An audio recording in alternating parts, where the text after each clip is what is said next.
Along with R.W. Fassbinder and Werner Herzog, director Wim Wenders is one of the big three of new German cinema who took the cinematic world by storm in the 1970s.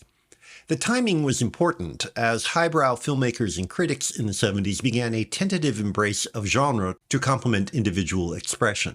Thus Friend, while certainly distinctive, is so at least in part because of the way Wenders treats its thriller plot.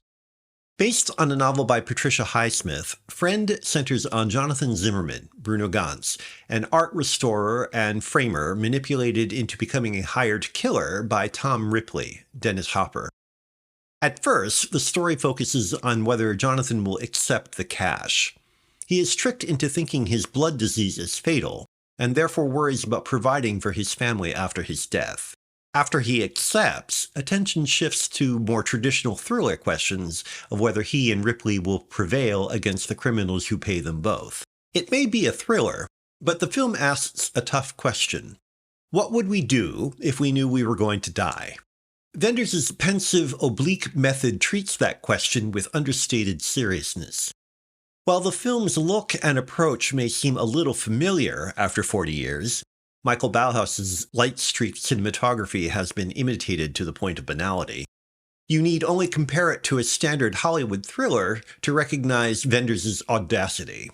For instead of hurtling breathlessly from climax to climax, Wenders puts the movie in park most of the time to procrastinate along with Jonathan, who masochistically seems to want to believe the fabricated evidence that he is dying. One of the consequences of this immersive method is that we have plenty of time to recognize the manipulation at work. For example, Jonathan undergoes some tests from his usual doctor, but does not wait for the results before committing himself to the murder. With the pacing so slow, we cannot help remembering those tests, wonder what the results were, and why Jonathan does not wait to find out.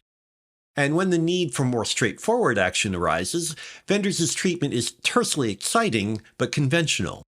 In other words, for all the languor, sympathetic characterization, modish fragmentation, and poetic details, the final result is limited by and to formulaic expectations.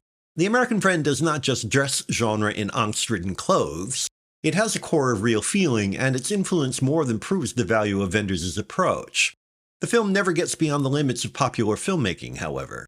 Popularity provides undeniable rewards, not least of them financial, but as The American Friend demonstrates, it also produces expectations that are difficult to ignore once raised. Indeed, the very artfulness employed to overcome those limitations makes us aware of the calculation. In truth, while Wenders may not impose an unwarranted happy ending, doing so would be no more contrived than the rest of the action.